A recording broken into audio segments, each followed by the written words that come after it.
Graça e paz, irmãos. Vamos dar início ao nosso culto e eu convido você que feche os seus olhos e vamos orar a Deus, oração de louvor e adoração. Pai amado, nós te agradecemos, ó Deus, porque o Senhor tem feito grandes coisas em nossas vidas. Te agradecemos, ó Deus, pela oportunidade, ó Deus, de te servir, ó Pai, e estar, ó Deus, cada vez mais perto do Senhor, ó Pai. Te agradecemos, ó Deus, porque o Senhor tem nos dado ânimo, ó Deus, para estar na tua presença, Pai, mesmo em meio a essas tribulações, ó Deus, mas o Senhor tem nos sustentado, ó Pai, e nos dado, ó Deus, ânimo para estar na tua presença, Pai. Te pedimos, ó Deus, para continuar nos abençoando, Pai, nós te louvamos, ó Pai, e te agradecemos porque só o teu nome é santo, Pai. Te agradecemos por tudo isso, em nome santo de Jesus. Amém. Convido você que abra suas Bíblias no livro de 1 João, no capítulo 1. Nós vamos ler aí os versículos de 1 a 4. 1 João, capítulo 1, versos de 1 a 4. A palavra de Deus nos diz assim: o que era desde o princípio, o que temos ouvido, o que temos visto com os nossos próprios olhos, o que contemplamos e as nossas mãos apalparam com respeito ao verbo da vida. E a vida se manifestou e nós a temos visto, e dela damos testemunho e vô-la anunciamos, a vida eterna, a qual estava com o Pai e nos foi manifestada. O que temos visto e ouvido, anunciamos também a vós outros, para que vós, igualmente, mantenhais comunhão conosco. Ora, a nossa comunhão é com o Pai e com seu Filho Jesus Cristo. Essas coisas, pois, vos escrevemos para que a nossa alegria seja completa. Nesse momento de pandemia que estamos vivendo, Deus requer de nós essa comunhão, esse ajuntamento, que não é o ajuntamento físico, mas que estejamos sempre buscando o ajuntamento com Cristo, que derramou a sua vida por nós, que estejamos sempre buscando esse Deus que tem nos preservado a vida, nos dado a saúde, que tem nos dado a vida eterna. Vamos cantar o hino de número 13, Contemplação. Abra o seu hinário, no hino de número 13, Contemplação.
pergunta de número 82 do Catecismo de Heidelberg nos diz assim: podem vir a esta ceia também aqueles que, por sua confissão e vida, se mostram incrédulos e ímpios?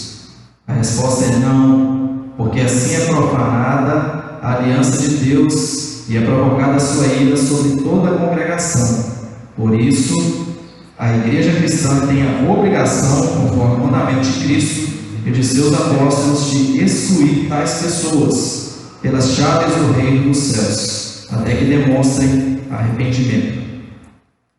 Vamos continuar lendo a palavra do Senhor no livro de 1 João, continuar a leitura nos versículos 5 a 10, 1 João capítulo 1, 5 a 10, e no capítulo 2, 1 e 2 os versículos.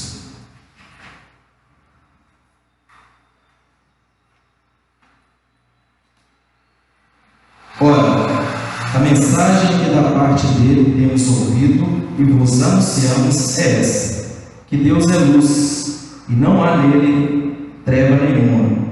Se dissermos que mantemos comunhão com ele e andarmos nas trevas, mentimos e não praticamos a verdade.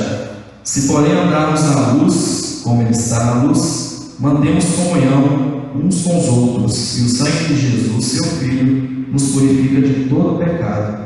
Se dissermos que não temos pecado nenhum, a nós mesmos nos enganamos e a verdade não está em nós. Se confessarmos os nossos pecados, ele é fiel e justo para nos perdoar os pecados e nos purificar de toda injustiça. Se dissermos que não temos cometido pecado, fazemos-o mentiroso e a sua palavra não está em nós. Filhinhos meus, essas coisas vos escrevo para que não pequeis. Se todavia alguém pecar, temos advogado junto ao Pai, Jesus Cristo, o justo. E ele é a propiciação pelos nossos pecados, e não somente pelos nossos próprios, mas ainda pelos do mundo inteiro. Nesse momento, nós vamos fechar os nossos olhos, vamos confessar a Deus os nossos pecados, entregar a Ele a nossa vida. Eu peço a você que está em casa agora, que feche seus olhos e confesse a esse Deus aquele pecado íntimo, aquele que tem assolado os nossos corações, e peça a Deus perdão por esse pecado e que Ele te dê força para lutar e não cair mais nesse erro. Nesse momento eu vou pedir ao irmão Cássio que dirija a Deus em voz audível uma oração de confissão.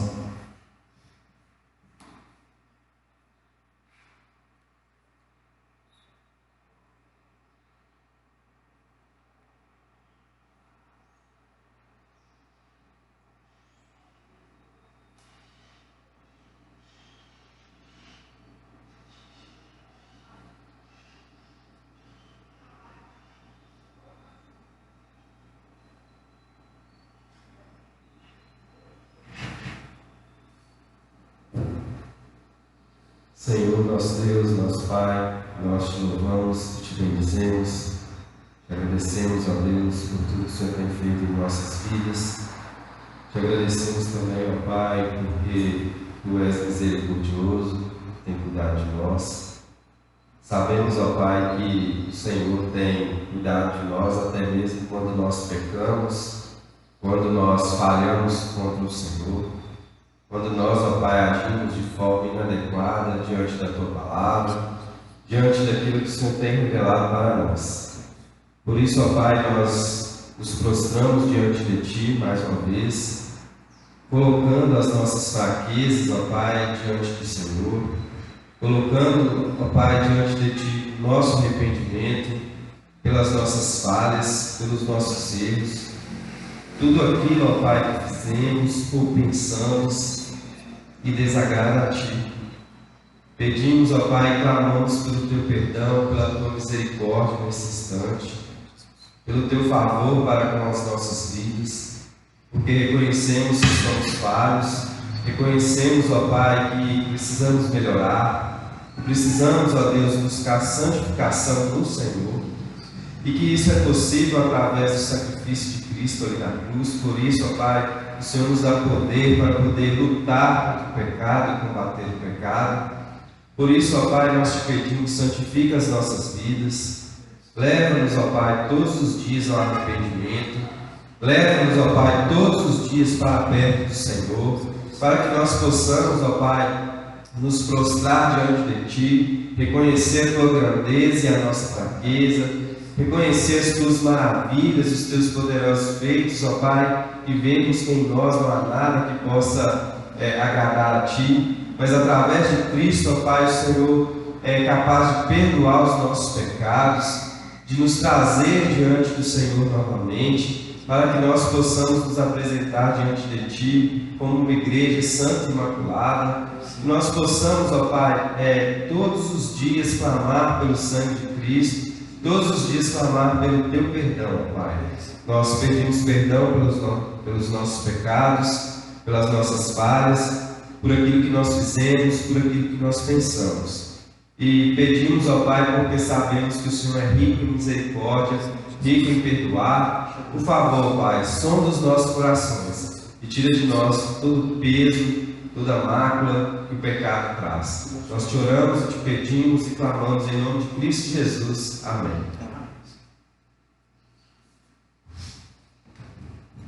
Vamos cantar o hino de número 334, Conversão.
família no altar que estivemos orando essa semana foi a família da irmã Lucinéia Rocha.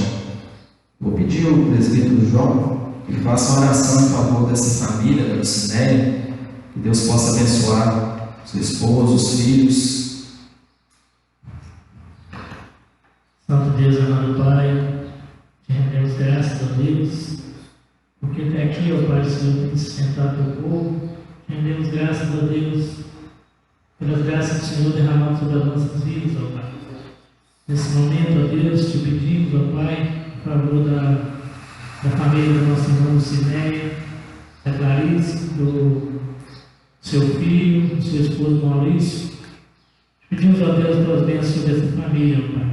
Que o Senhor esteja, ó Pai, fortalecendo a tua serva cada dia mais, que ela possa, ó Deus, mesmo nesse distanciamento, ó Pai, estar firme no Senhor, permanecer firme no Senhor, ó Pai, sendo ali, ó Pai, esteja o seu lar, que ela esteja também, ó Pai, trabalhando ali na vida do Maurício, que ainda não conhece o Senhor, para que o Senhor possa estar, ó Pai, tocando aquele coração, quebrantando aquele coração, ó Deus, que ele possa, ó Pai, a ter um encontro verdadeiro com o Senhor, ó Deus. Abençoe também a Clarice, o Fernando, que eles possam crescer a cada dia, ó Pai, na tua palavra, no teu conhecimento, e todos os seus afazeres ali, ó Pai, estejam protegidos, guardados pelo Senhor, ó Deus. Que eu esteja com essa família, essa é a minha oração em Cristo Jesus. Amém.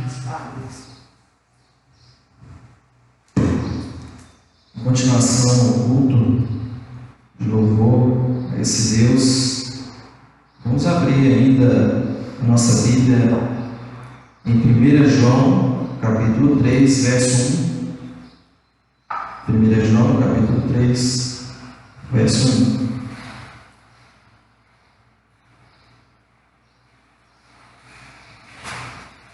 Vede que grande amor nos tem concedido o Pai, a ponto de sermos chamados filhos de Deus. E de fato somos filhos de Deus. Por essa razão o mundo não nos conhece, porquanto não conheceu a Ele mesmo.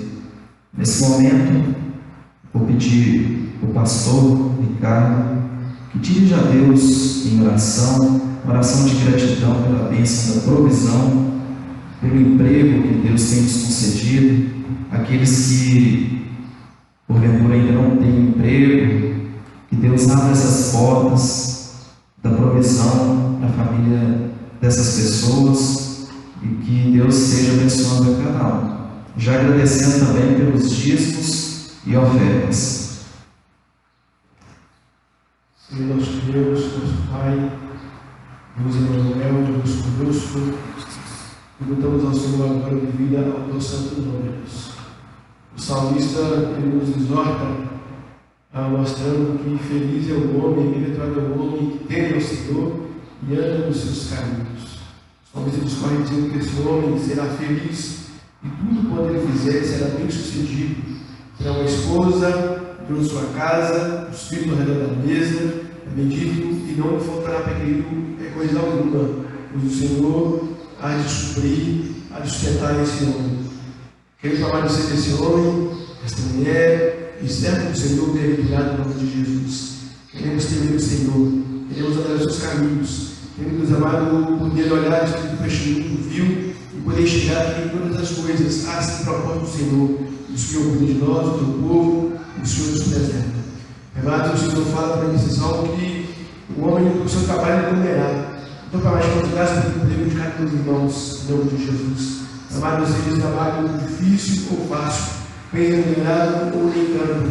Muito obrigado, Pai, porque o Senhor fala no salmo, o homem do suor do trabalho, ele comerá. Ou seja, do seu esforço, pela graça do Senhor, ele poderá trazer a casa para ele o recurso necessário para a supressão da família. Amado, com essa saúde, esse emprego vem do Senhor, assim como também para que nos dar todos os recursos, a capacitação do Senhor. Então, damos graças a Deus por cada família que Jesus tem sustentado, por cada irmão nosso que tem, Deus amado, o seu trabalho, o seu emprego, a sua remuneração, a sua saúde, a sua família, ao redor da sua mesa. Bem parado, pedimos que o Senhor possa abrir porta para aqueles irmãos que estão à procura do primeiro emprego. Nossos irmãos, por nós sabemos, Pai querido, nenhum deles perdeu o emprego nesta pandemia. E o Deus Pai querido teve dificuldades maiores nessa pandemia, maiores do seu nome, porque o Senhor nos preservaram, o Senhor, nosso pastor. Nós somos uma igreja melhor que outras, mas somos pouco, Pai querido, aqui o Espírito pensar na nós, a sua misericórdia e a sua graça. Muito obrigado, Pai, não podemos nos esquivar de te agradecer por isso. Então, Senhor, abre portas para que nossos irmãos que estão procurando emprego, nossos jovens, adolescentes, têm, Pai querido, a busca de uma vaga para começar, Pai querido, ter experiência no mercado de trabalho, Deus. Então, Senhor, abre as portas de emprego hoje, nossos irmãos terão sim oportunidade de crescer profissionalmente, mas sobretudo oportunidade de glorificar o teu santo nome, ser testemunhas daquele local qual o Senhor pode abrir em nome de Jesus. Eu, Pai, mais te agradecer pela provisão da casa do Senhor, pela sua graça morar com nossos irmãos, pedido para pedir fidelidade, pedido das ofertas. Ainda, Senhor, que não temos o culto presencial, nossos irmãos têm mantido querido a casa do Senhor. O Senhor possa recompensar cada vez para em nome de Jesus, com as suas vivas bênçãos, que o Senhor prometeu ao profeta Malaquias. Então, Pai, em nome de Jesus, continua, Senhor, a trazer nos nossos corações a alegria de sermos fiéis ao Senhor, porque o Senhor é fiel para conosco. E se for fiel no pouco, sobre muito, o Senhor nos colocará. Se for fiel ao Senhor, o Senhor, Pai querido, com certeza nos abrirá as portas para sermos canal de bênção para muito mais pessoas, segundo a sua rica e santa vontade. Então, damos graças a Deus pela provisão, pela sua bênção para nós, cada família representada neste momento aqui, Pai querido, e meus irmãos que estão nos ouvindo. Que o Senhor possa abençoar-nos grandemente também, para que possamos continuar enxergando o Senhor em todos os nossos caminhos. Portanto, gratidão pelos nossos pecados, em nome de Jesus, hoje e sempre. Amém. Aleluia. Louva a minha alma ao Senhor. Salmo 146, verso 1, destaca o louvor que temos que fazer ao nosso Deus. Nesse momento, vamos passar por um mistério de louvor, a palavra, para que possa cantar cânticos de louvor a esse Deus. Posteriormente, a mensagem será ministrada pelo pastor Ricardo.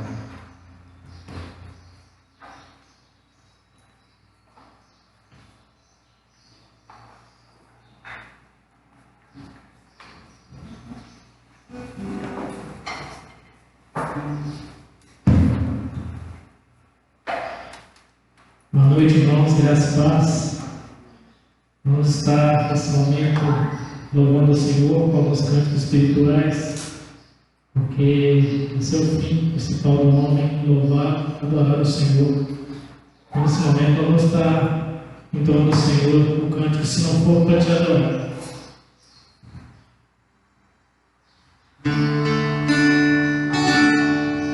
Se não for para te adorar,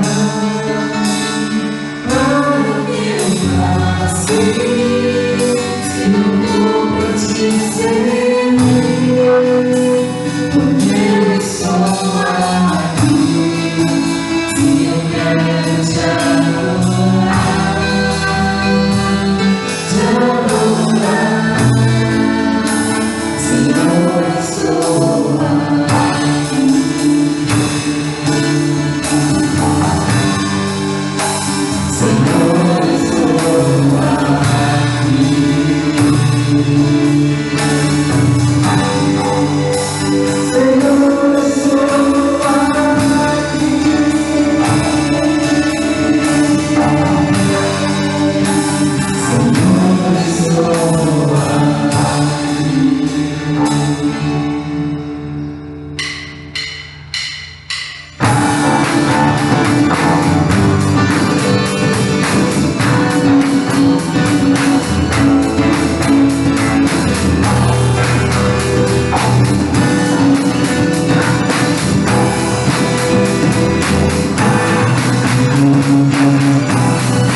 adoração ao nosso Deus, com o cântico que todos necessitam.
porque é digno de toda a nossa honra, nosso louvor, nossa adoração.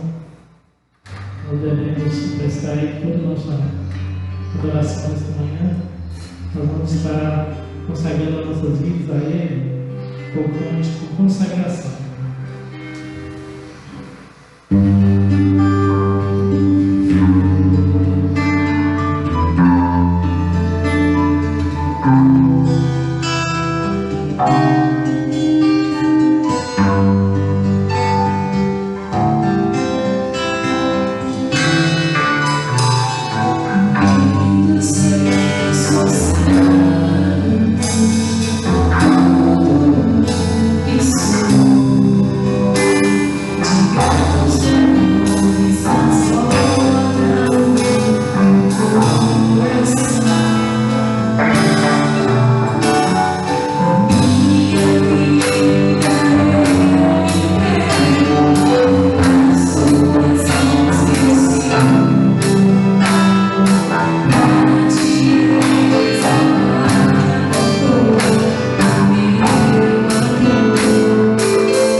Pai, a Ti toda a graça. Amém. Muito obrigado por tudo, essa minha oração em nome de Cristo Jesus. Amém.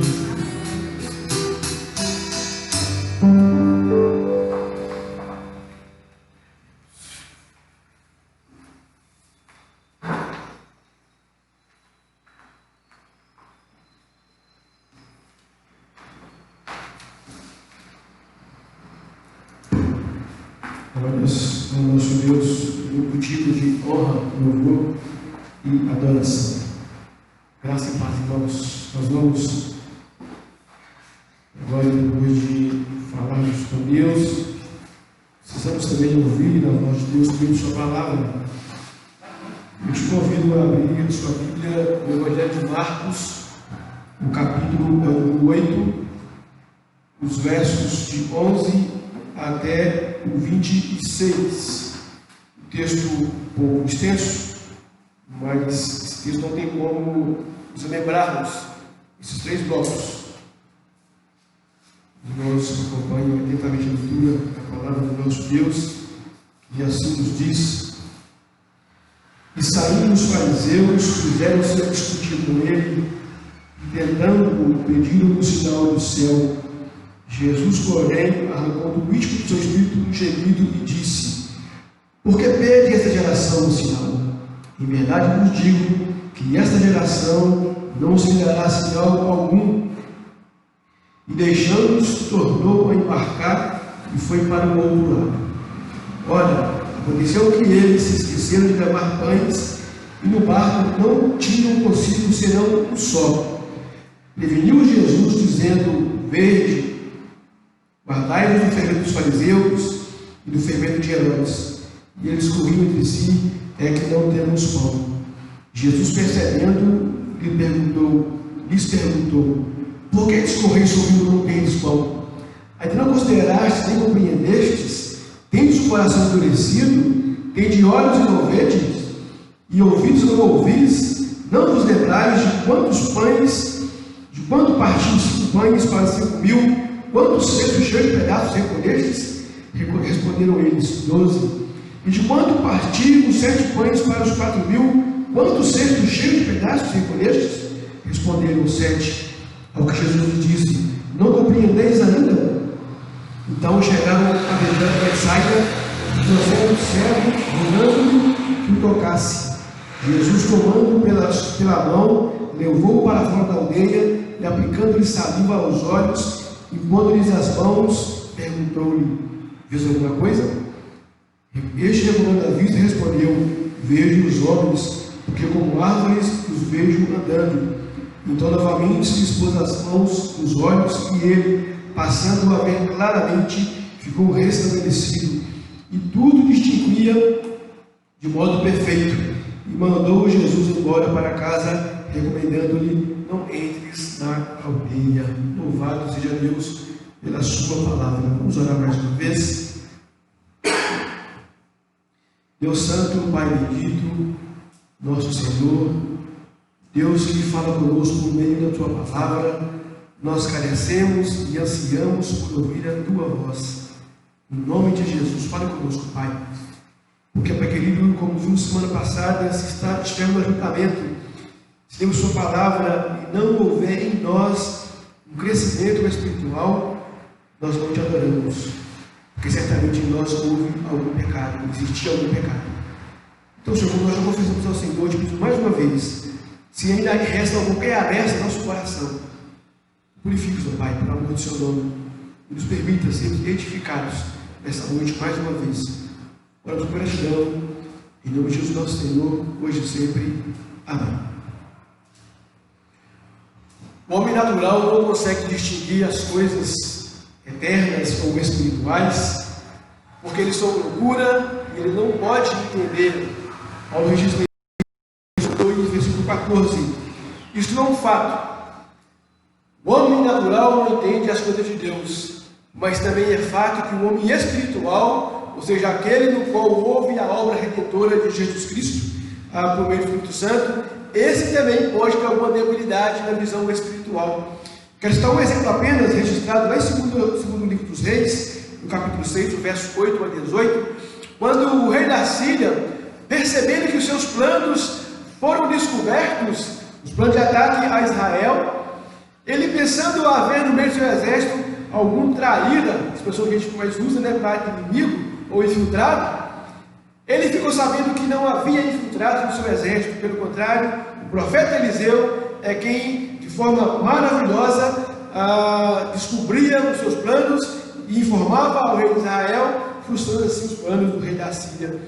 O rei da Síria, então, para colocar fim à situação, mandou tropas para que fosse a Dotã para prender o profeta Eliseu. Pela manhã, ao abrir a porta, o servo do profeta viu um grande exército, teve medo e achou que as coisas iriam complicar-se para eles. Mas o profeta disse para o seu servo: não temas, mas são os que estão conosco, que estão com eles. Em seguida, o profeta ora a Deus para que abrisse os olhos do seu servo. Deus atendeu a oração desse profeta e esse homem viu que, de fato e verdade, mais eram os que estavam com eles do que os seus inimigos. Louvado seja Deus. Amados irmãos, o texto que lemos, Marcos, apresenta esta realidade da visão física e espiritual e mostra que só Jesus é que pode ou arrancar essa cegueira ou manter esta cegueira. Só Jesus é que pode trazer ao homem o conhecimento da sua pessoa. Só Jesus, porque Ele é o único Filho de Deus, como Marcos escreveu no seu livro. O propósito do livro é provar que Jesus Cristo é o Filho de Deus, é o Messias, aquele prometido que viria e veio, e de fato, na verdade, cumpriu o propósito para o qual o Pai estabeleceu, buscar e salvar o que se havia perdido. Então, no contexto desses 3 blocos que nós lemos, Jesus assim chegou a uma luta, ele foi desafiado pelos fariseus a que desse provas ou fizesse um sinal ali de que de fato, verdade, ele era o Messias. Jesus, depois de um profundo suspiro, ele nega veementemente dar qualquer sinal para os fariseus, qualquer sinal para aquela geração, como o texto assim reproduz. Jesus então deixa os fariseus no vácuo, ele entra no barco com os seus discípulos e agora vão atravessar o mar em direção a Betsaida.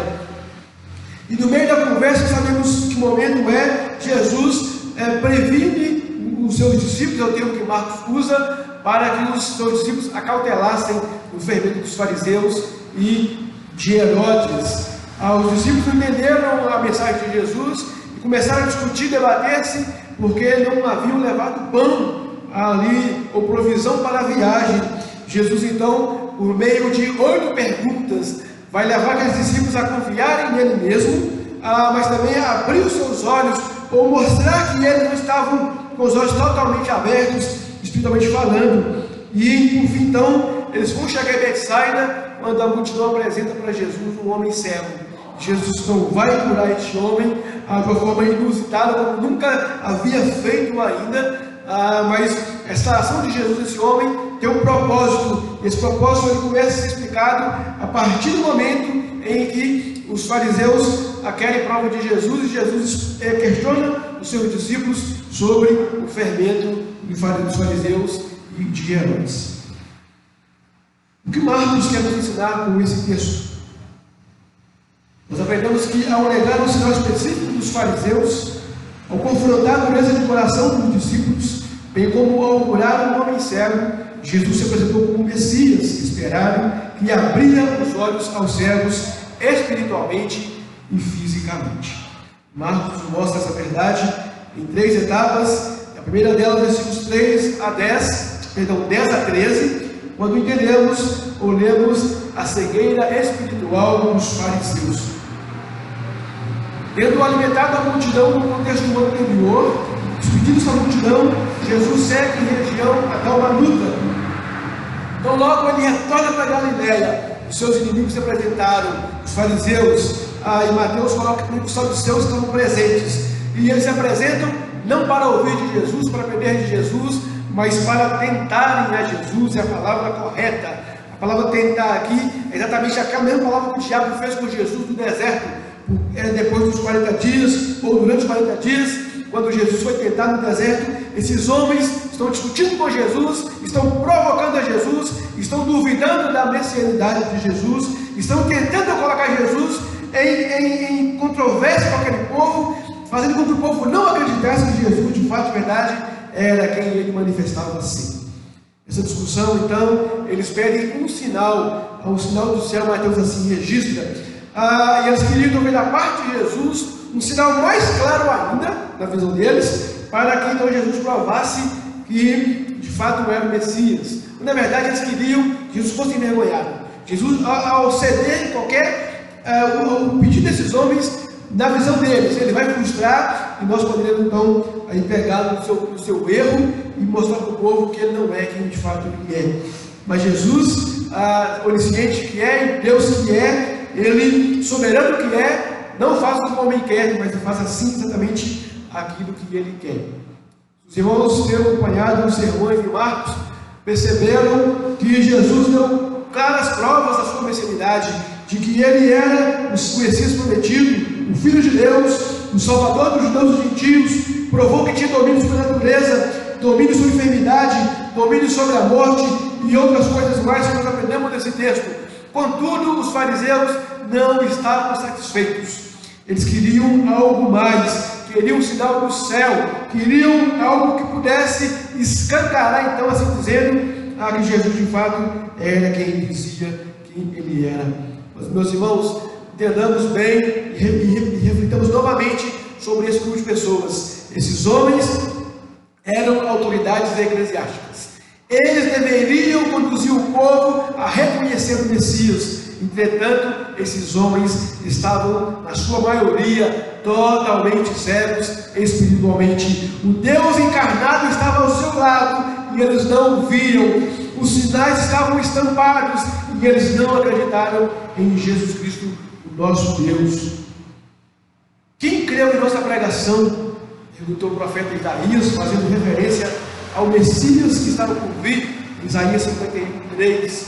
Nós, conforme o registro de João e de Paulo, nós sabemos que nem todas as pessoas creem e crerão que Jesus Cristo, de fato, de verdade, é aquele revelado das Escrituras. Nem todos reconhecerão Jesus como de fato ele é. João 12, 38 e Romanos 10, 16. A cegueira dos fariseus e a cegueira das pessoas que não foram regeneradas ou que não serão regeneradas jamais terá cura. É uma doença eterna, uma cegueira eterna, uma cegueira que não tem fim, uma cegueira que não pode retroceder e não pode ser curada. Mas como assim, pastor?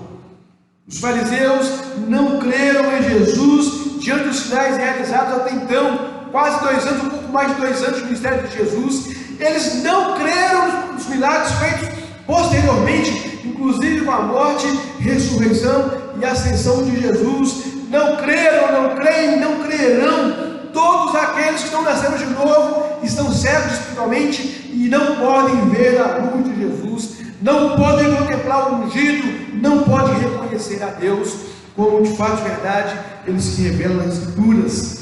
A Bíblia declara que Deus tem o poder de endurecer o coração do ser humano, conforme Êxodo 4, 21, 7, 21, 14, 17, sempre fazendo referência a Faraó, rei do Egito, mas também vamos citar, dentre outros textos, Romanos 9, 18.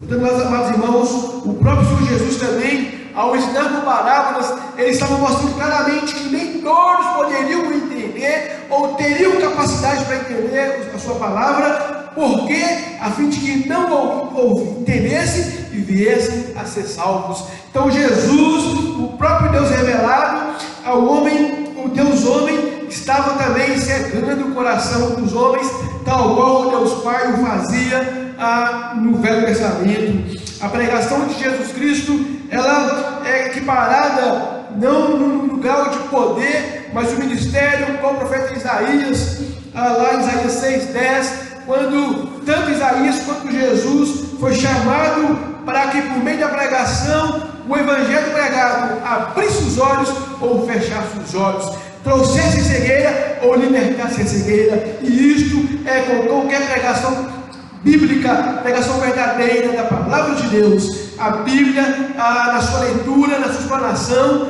ela é palavra de Deus e ela tem poder ou para abrir os olhos ou fechar muito mais os olhos, ou, na expressão do texto, endurecer o coração de um homem impertinente. Mas também, amados irmãos, a Bíblia é clara em narrar que Deus, neste século, cegou o entendimento dos homens que não nasceram de novo, para que não lhes resplandeça a luz do Evangelho de Jesus Cristo. Os fariseus, bem como todos aqueles que não foram eleitos antes da fundação do mundo, todos estão cegos espiritualmente. E por isso também são indesculpáveis, pois Jesus, o Filho de Deus, manifestou-se na história. Contudo, tendo olhos, não viram, tendo ouvidos, não ouviram, tendo boca, não glorificaram como ele merecia, como ele merece. Preferiram as trevas, preferiram continuar na cegueira, preferiram continuar alheio à vontade de Deus. 2 Coríntios 4:4, Romanos 1:22.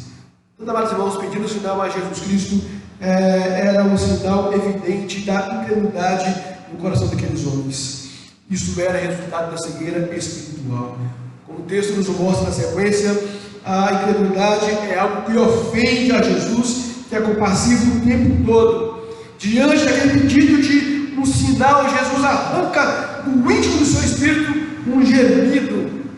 A palavra espírito aqui é a mesma coisa que Jesus usou quando ele tratou com os fariseus também, mostrando de onde procedem os maus desígnios. Então a palavra espírito que é o centro da vida, do coração, da alma. Jesus solta o gemido e pergunta: por que pede essa geração um sinal? Versículo 12 nos mostra então que no coração é que se aloja as emoções, o centro da vida. Portanto, amados irmãos, Jesus, ele dando esse gemido profundo, significa que ele suspirou profundamente, mostrando que ele estava completamente cansado da incredulidade dos fariseus. Ele estava irritado, é a palavra correta. Ele estava farto, não aguentava mais aquela incredulidade. Ele estava ali em carne e osso. É como Jesus dissesse: eu não aguento mais a incredulidade de vocês, para mim basta, já deu. E Jesus então deixa aqueles homens no vácuo, deixa-os aguardando um sinal, mas ele declara: essa geração não terá sinal algum. E Mateus ressalta: senão o de Jonas, apontando para a sua ressurreição. Portanto, quando Jesus diz também essa geração, ele não se refere só aos fariseus, mas todos os filhos, todos os que estavam presentes ali ao lado, ouvindo esse debate de Jesus com os fariseus. Então, Jesus está dizendo que aqueles homens, os presentes, mas também toda a geração dos não eleitos, não verão o sinal, porque não tem olhos espirituais. Os sinais foram dados. A cruz estava próxima e aconteceu, mas não creram, não creem e não crerão. Quando Jesus também coloca aqui que não vai fazer o sinal, para esses homens, ou mostrar o sinal, a ideia de uma forte negação, uma fórmula juramento como significado: se eu fizer tal coisa, que eu morra. Comentou o Cleo Rogers quando cita Taylor na chave linguística do Novo Testamento. Então, Jesus está dizendo: eu não posso dar esse sinal, é impossível que isso aconteça. Eles não verão. Tudo que ele fizesse, eles não creriam, não acreditariam. Portanto, Jesus deixa aqueles homens e vai agora para uma outra região. Ele vai entrar no barco com seus discípulos. É o que Marcos mostra na sequência.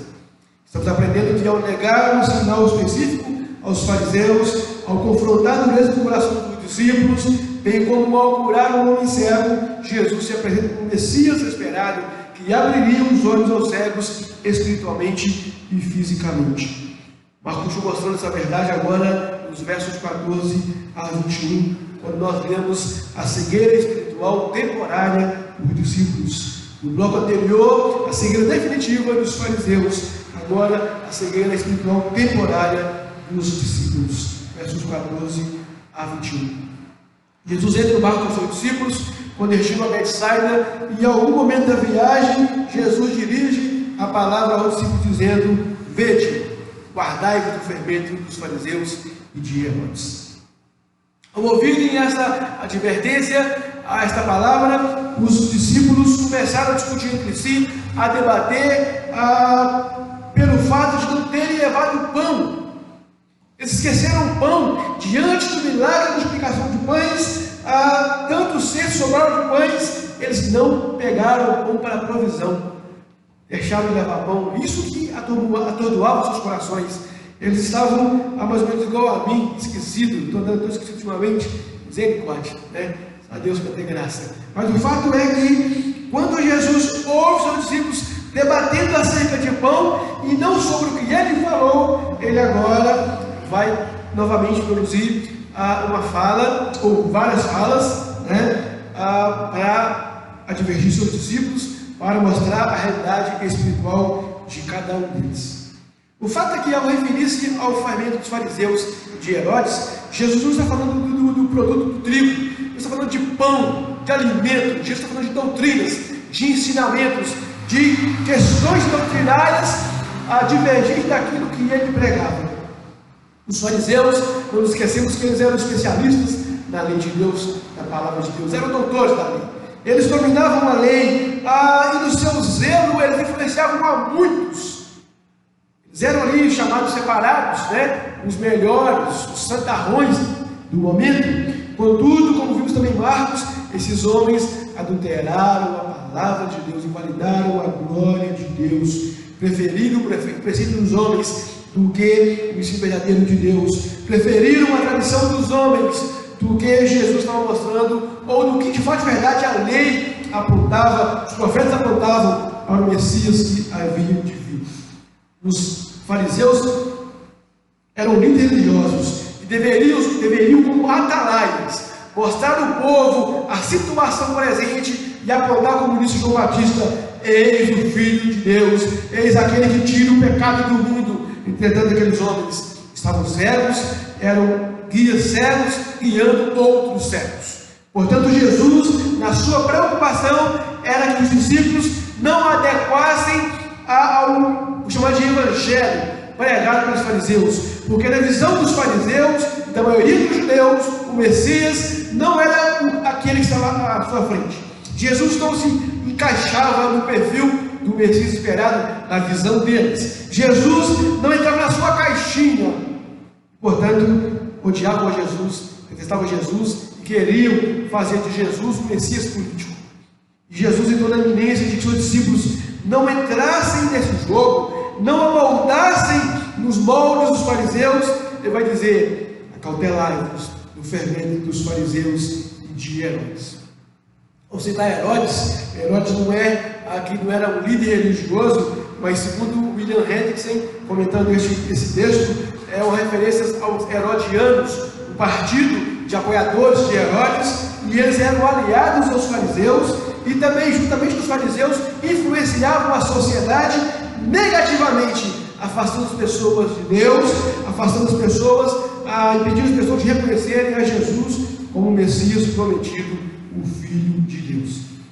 Então, ao perceber que os seus discípulos não entenderam a mensagem desejada, por meio de 8 perguntas, Jesus agora vai trabalhar o coração desses homens, mostrando a realidade espiritual em que estavam vivendo.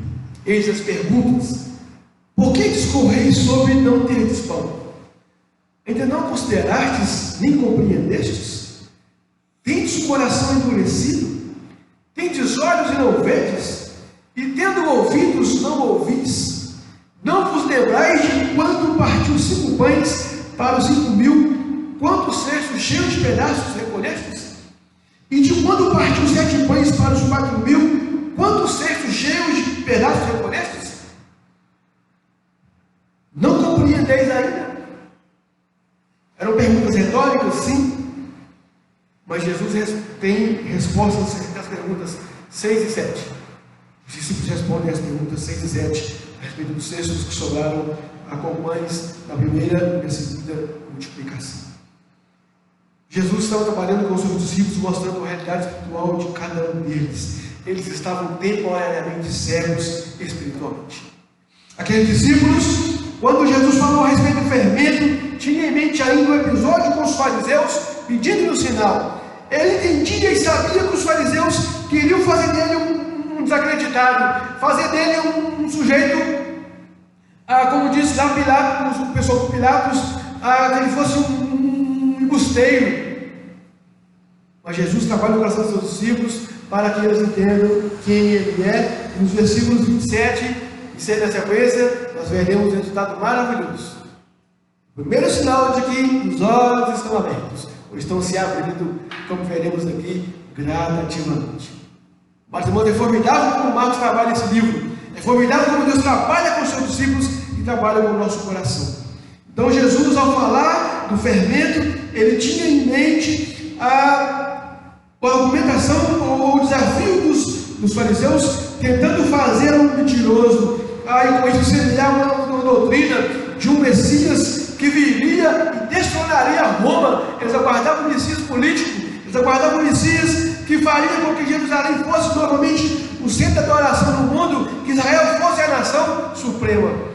Estavam errados, totalmente errados, porque a profecia messiânica não tratava de aspecto físico, mas espiritual. O Messias que eles aguardavam nunca veio, nunca virá. O Messias prometido da Bíblia, este se veio, este se estava diante deles, este se estava ali agora trabalhando com os seus discípulos, porque os discípulos poderiam também enxergar Jesus como Messias político, ou até eles acreditar que Jesus fosse o Messias. O perigo era eminente e era verdadeiro. Mas, irmãos, a tempestade de fortes ventos permitida para os discípulos passarem, lá em Marcos 6, 45 a 51, Marcos registra que eles passaram por aquela voragem do mar, porque ainda não haviam entendido o milagre da multiplicação dos pães. Jesus passou e achou que eles passassem aquela situação. Ele veio enquanto Deus andando por sobre o mar para mostrar quem ele era, porque eles ainda não haviam entendido o milagre da multiplicação. E agora aqui, 6 a 9 meses mais ou menos depois, parece que nada mudou. Jesus fizeram muito mais sinais, e parece que não na proporção dos fariseus, mas os discípulos estavam entendendo exatamente o que Jesus estava mostrando. Eles estavam temporariamente cegos espiritualmente. Então Jesus, ele questiona aos seus discípulos, embora sabendo da situação, ele questiona exatamente para mostrar para eles, para abrir-lhes o entendimento e perceberem a realidade. Jesus questiona o fato de terem olhos, ouvidos e memória, e nada disso funcionar. Vocês viram, vocês ouviram, vocês se lembram? Mas parece que eles estavam com o coração endurecido. É o que Jesus coloca a pergunta: vocês têm o coração endurecido? Não compreendestes ainda? Amados irmãos, os discípulos estavam com Jesus, andavam com Jesus, comiam com Jesus, mas ainda não tinham seus olhos abertos totalmente. Ainda estavam temporariamente com o coração endurecido, com a visão opaca. E o coração endurecido, ele afeta a visão, a audição e a memória. E não jogue pedra nos discípulos, porque isso pode acontecer comigo e com você. Todo aquele que nasceu de novo, todo aquele no qual o Espírito Santo operou maravilhas, abrindo os olhos espirituais, pode chegar o momento de que a visão se torne opaca. Pode ser um momento em que a visão, ela não contempla Deus naquilo que ele se revela. Sansão é um exemplo claro de alguém que tinha a visão do Espírito Santo e tornou-se cego. Deus Sagrado registra que ele não percebeu que o Espírito já o tinha deixado. Estava cego. Deixou-se levar pelo pecado. Ele deixou os seus olhos fechados. A atitude foi dele. No caso do crente, quem fecha os olhos somos nós mesmos. No caso do ímpio, Deus lhe fecha os olhos. Mas no caso do crente, os servos de Deus, nós fechamos os olhos. Por quê? Por causa do pecado. Exatamente o salmista, ele vai trazer uma ideia do que aconteceu lá em Êxodo com Moisés, Salmo 95, 7, com referência a Êxodo 17, 2 a 7. E o salmista vai dizer exatamente: olha, não endureçais o vosso coração, Não deixe o pecado dominar o seu coração. Afasta o coração do pecado. Não endurecer o coração, porque ele cega os olhos, afeta a mente, afeta a audição, afeta a memória. Se nós já tivemos nossos olhos espirituais abertos, então devemos clamar, como clamou o salmista também, Salmo 39, versículo 18: desvenda-se os meus olhos, desvenda-se os meus olhos. Oração todo dia, oração todo momento. Nós precisamos a todo momento enxergar o Senhor em todo o nosso caminho, como também escreveu o autor bíblico. Então, amados irmãos, não se ache aí um super crente, não se ache aí um bam, porque aquele que está de pé, cuide para que não caia. Portanto, estamos aprendendo que ao negar o sinal específico aos fariseus, ao confrontar a dureza do coração dos discípulos, bem como ao curar o homem cego, Jesus se apresentou como o Messias esperado, que abriria os olhos espiritualmente e fisicamente.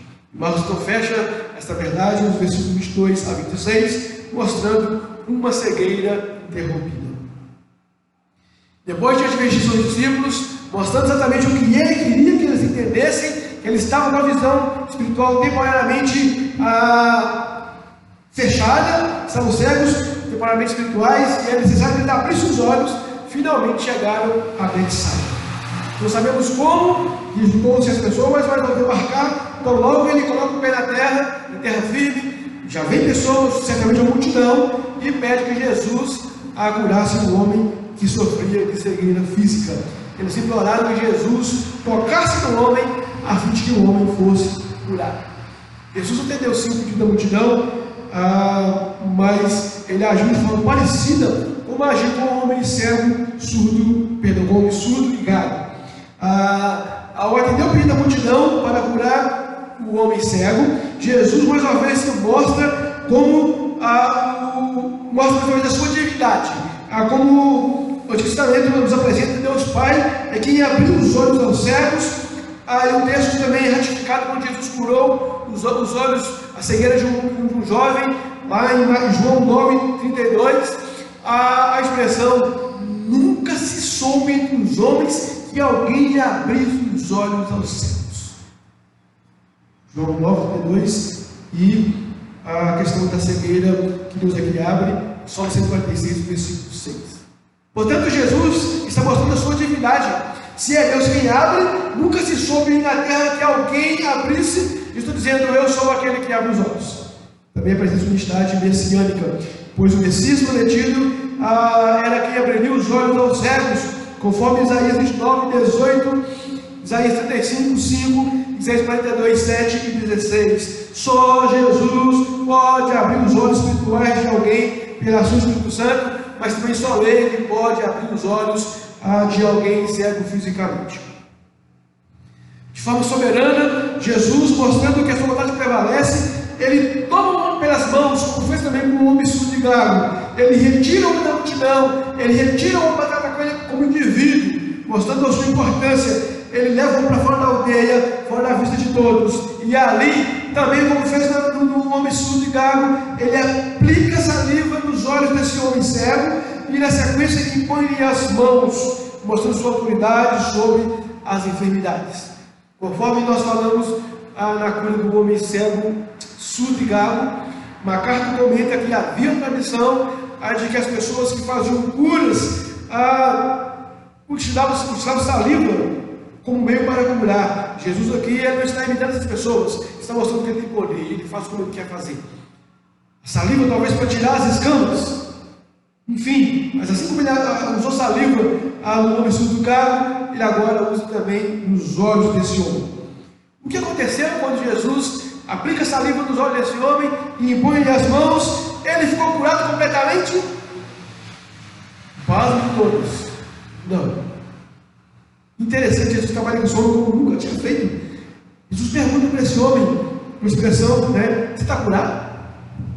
Lógico que ele fez alguma coisa? Jesus nunca tinha feito isso, nunca tinha alguma pergunta perguntando sobre a cura. Mas tem um propósito. Nós vamos entender isso aqui. O fato é que a cura não foi completa. Jesus já sabia como ele estava estava totalmente curado. Ela pergunta: você vê alguma coisa? Você consegue divisar alguma coisa? Mas, irmãos, os fariseus teriam motivo agora então para questionar o poder de Jesus? A resposta é não. O texto não acabou ainda, o texto continua. Então Jesus agora, depois de obter a resposta negativa do homem, embora ele soubesse, ele põe as mãos sobre o pai pela segunda vez, e agora sem palavra alguma, sem questionar alguma coisa, só pela posição das mãos, Marcos registra que esse homem tem a sua visão restabelecida. Marcos registra que esse homem tem a sua visão agora 100%. Por que Jesus agiu assim? Ele não tem poder para curar de imediato? Ele não tem poder, como fez com outras pessoas, e dizer: olha, vai, está com o seu mal, levanta e anda, enfim. Mas Jesus, amados irmãos, ele age assim nesse texto, na vida desse homem, para mostrar para os seus discípulos, em primeira mão, e a nós hoje, que a visão espiritual é também aberta gradualmente.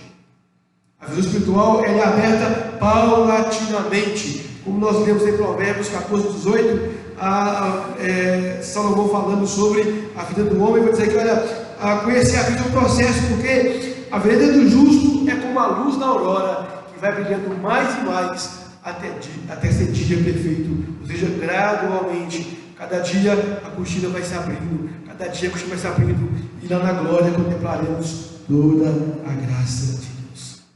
Amados irmãos, conhecer a Cristo é um processo.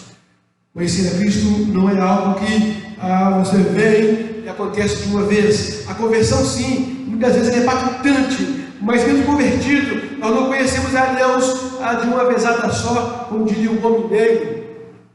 Nós conhecemos a Cristo gradualmente, nossa visão é aberta gradualmente. Como diz o profeta Oséias, capítulo 6, versículo 3, prossigamos em conhecer ao Senhor, ou seja, dia após dia, momento após momento, situação após situação. Portanto, amados irmãos, nós aqui temos já Jesus como nosso Senhor Salvador. Ele nos abriu os olhos espirituais uma vez, e é necessário, como diz o bloco anterior, que ele continue abrindo todos os dias. Jesus é aquele que pode sim abrir os olhos do homem cego fisicamente. Embora a medicina, com todo o seu aparato, tenha aí sim conseguido restabelecer a saúde visual de muitos, mas a medicina é um instrumento de Deus. Só o Senhor abre os olhos dos cegos, física e espiritualmente. Portanto, vamos concluir aqui nossa meditação desta noite. Nós afirmamos biblicamente, como homem natural, ele não consegue entender as coisas de Deus, porque eles são loucura. Ele não consegue visualizar, perceber e compreender as coisas de Deus, porque ele está morto espiritualmente, ele está alheio a Deus, ele está absorto nos seus pecados, ele está amando mais o mundo do que as coisas de Deus.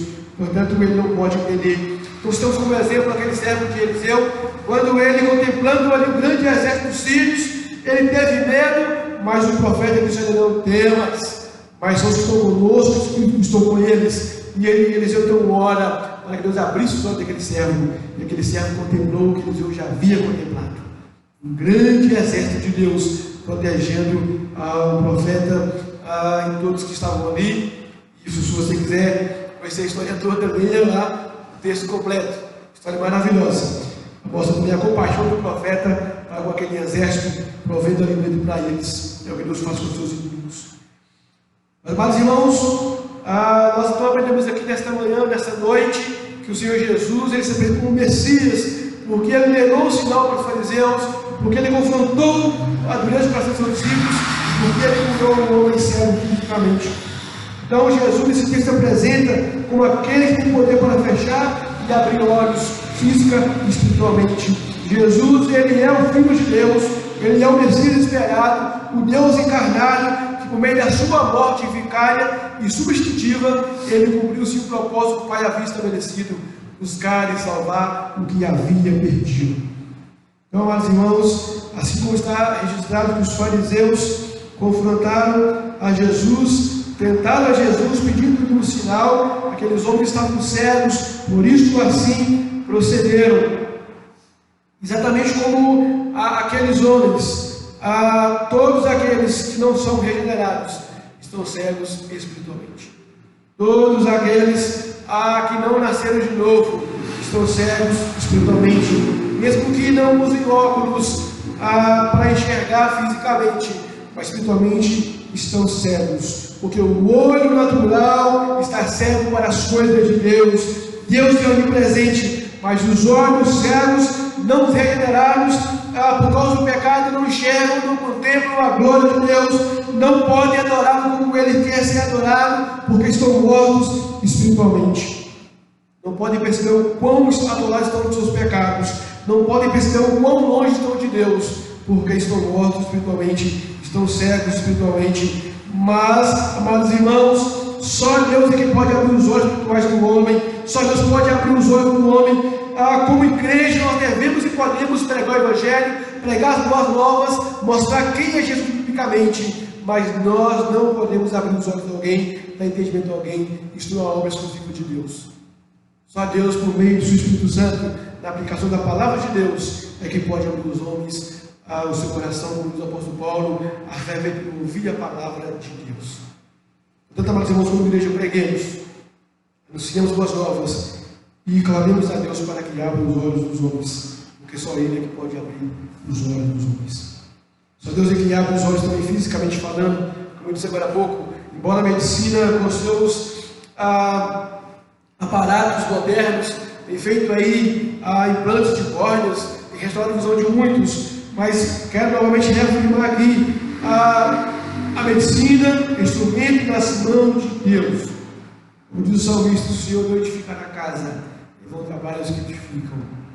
Se o Senhor não guardar a cidade, eu vou dizer dela. Ou seja, se Deus não estiver à frente, nada acontece. Como disse Jesus, sem mim nada podeis fazer. Portanto, amados irmãos, não corramos com medicina primeiramente, corramos para Deus. Clamemos a Ele que abre os olhos fisicamente, clamemos a Ele que abre os olhos espiritualmente. Você tem os olhos abertos espiritualmente? Louvado seja Deus. Só quem tem os olhos abertos espiritualmente pode contemplar Deus naquilo que Ele se revela no meio das Escrituras. Só quem tem os olhos espirituais abertos pode contemplar as maravilhas de Deus em todo tempo e em todo lugar. Só quem tem os olhos espirituais abertos pode glorificar a Deus do modo como Ele requer em sua palavra, em espírito e verdade. Só quem tem os olhos abertos é que pode ter certeza de que Deus em todo tempo, em todo lugar é bom, justo, soberano e nos ama. Só quem tem os olhos abertos é que pode reconhecer o seu pecado e recorrer a Deus confessando o pecado, pedindo a Ele misericórdia. Portanto, clamemos também a Deus, abra nossos olhos dia por dia, para que contemple as tuas obras, para que eu continue em comunhão com o Senhor. Porque, amados irmãos, mesmo regenerados, mesmo nascidos de novo, nós corremos o risco de termos a visão espiritual distorcida, embaçada espiritualmente, ou mesmo anulada temporariamente. O pecado que tem nas mentes nos assedia está à porta. Portanto, confessemos nossos pecados todos os dias, todo momento. Mais puro não é o que menos peca, mas é o que mais confessa. Até as omissões não devemos confessar, porque Jesus requer de nós que estejamos em comunhão com Ele o tempo todo. Como lemos hoje em 1 João, nossa comunhão é com o Pai, é com o Filho, é também com o Espírito Santo. Nossa comunhão tem que ser constante, ela não pode ser interrompida. O pecado faz para nós, nosso Deus, o pecado embaça a nossa visão espiritual e não podemos contemplar Deus agindo em nosso favor, agindo, governando esse mundo com todo o seu poder. Portanto, confessemos e deixemos os pecados diariamente e assim alcancemos misericórdia. Roguemos também a Deus, abra, Senhor, os nossos olhos. Queremos contemplar as tuas obras, queremos contemplar as suas mãos agindo, queremos louvar-te como o Senhor merece. Portanto, para fechar aqui nesta noite, a você que ainda não faz parte da família de Deus, certamente, se você não confessou Jesus como seu Salvador, me desculpe a sinceridade, mas você está morto espiritualmente. Os seus olhos estão fechados espiritualmente. Você não pode contemplar a Deus. Ainda que a natureza revele a glória de Deus, você não consegue enxergar Deus na natureza. Portanto, se nessa noite, ao ouvir a voz de Deus, ao compreender esta pregação, é porque Deus já abriu o seu coração, já abriu os seus olhos. Então diga sim para Deus, diga sim para Jesus, e contemple as suas obras maravilhosas. Contemple o quanto Ele é bom, santo, justo, bondoso e nos ama. Contemple o quanto Deus pode fazer em nós e por nós e através de nós. Que Deus possa te abençoar e te alcançar em nome do Senhor Jesus. A nós outros que tememos o Senhor, que já temos olhos espirituais, que Ele mantenha os olhos abertos, bem abertos, em nome do Senhor Jesus. Amém? Vamos orar mais uma vez. Deus Santo, Deus Justo, Deus que abre os olhos ao céu, tanto física quanto espiritualmente, nós nos rendemos a teus pés, nos quedamos diante do Senhor e te agradecemos, porque um dia o Senhor nos abriu os olhos espiritualmente. Muito obrigado, Pai, porque estávamos cegos, agora nós vemos. Nós vemos, Senhor, porque a ação de abrir os olhos partiu do Senhor. Segundo Jesus, o Messias veio e abriu os olhos dos homens. Ele enviou o teu Espírito Santo e agora continua abrindo os olhos aos homens, para que contemplem as suas maravilhas, para que te conheça conforme as Escrituras se revela e glorifique o Senhor de forma como o Senhor requer. Muito obrigado, Pai. Te pedimos, mantenha os olhos abertos, a Deus. Que nós, com os olhos abertos, enxerguemos os perigos à nossa volta, com nossos olhos abertos, enxerguemos os ataques do inimigo, e possamos, então, Pai bendito, sujeitar o Senhor, resistir o diabo, e ele fugirá de nós. Que possamos, então, com os olhos abertos, a fugir dos laços do inimigo. E assim, Senhor, glorificar o Senhor com muito mais intensidade, muito mais constância, em nome de Jesus. Eu te peço, Senhor, que o Senhor visite, Pai querido, a todos que nos ouvem neste momento. Os irmãos aqui presentes, aqueles que nos ouvirão pela internet. Abre os olhos, Senhor, daqueles que estão ouvindo a palavra do Senhor. Se tem de nós, Senhor, alguns irmãos com a visão passada, Deus, vendo homens como árvores, como viu aquele homem no texto. Limpe sua visão, em nome do Senhor Jesus, para que possam contemplar a sua glória. Deus, que não haja em nós nenhum soberbo, que não haja em nós nenhum de olhar motivo, mas todos submissos ao Senhor, porque nós podemos, Senhor amado, cair em pecado e podemos ter visão espiritualmente, temporariamente, Senhor, interrompida. Dá-nos humildade em nome de Jesus. Dá-nos quedar aos seus pés, e como criança desmamada nos braços de sua mãe, assim seja do nosso coração, Senhor, aquietando e sabendo que o Senhor é Deus, exaltado no céu, exaltado na terra. Eu também te pedimos, amado, que entre aqueles que ouvirão a tua palavra, que não pertencem ao Senhor, pedindo se são eleitos do Senhor, abre seus olhos espirituais, para que reconheçam que Jesus Cristo, o Messias que veio, o Messias que morreu, o Messias que ressuscitou e que voltará, não mais como criança, mas como um justo juiz, como um sumo rei, resgatar a sua igreja e julgar os impenitentes. Abre-se meus olhos, os meus irmãos, da tua igreja em toda a face da terra. Vamos com gratidão, vamos com humildade, aquele que nos abre os olhos, nos abrirá os olhos e pode abrir os olhos de quem mesmo se nós quiser. Nós vamos Jesus Cristo, Senhor nosso, hoje e sempre. Amém. Amém. Amém. Amados irmãos, povo de Deus, povo cujos olhos espirituais foram abertos, ide em paz, fique em paz, e que a graça do Senhor Jesus Cristo, o amor de Deus nosso Pai, e as terras consolações do Espírito Santo repousem sobre vós, sobre nós, nos capacitando a termos os olhos abertos, a mantermos os olhos abertos, aguardando com paciência a majestosa e gloriosa volta de Jesus Cristo. Maranata, vem, Senhor Jesus. Amém, amém e amém. Irmãos, Deus abençoe e nos mantenha com os olhos abertos, os lábios abertos, para vermos sua glória e glorificarmos o seu santo nome. Que Deus abençoe nesta noite, toda a nossa semana de vitórias, uma semana de muita comunhão com Deus e com os irmãos, em nome de Jesus. Lembrando que terça-feira temos, na segunda-feira da manhã começa a semana de oração, a escala no boletim, na segunda-feira no conselho diaconal, na terça SAF, na quarta ao CP, na quinta ao MP e na sexta ao PH, fechará com oração pelo aplicativo. Então, você que tem deixado de participar, volte. Nos percebido que muitos irmãos têm deixado de participar. Não se acomode, mas venha com os olhos abertos para o da palavra, da oração, da comunhão, do ajuntamento, em nome de Jesus. Deus abençoe e nos guarde. Para todos, e até breve, em nome de Jesus.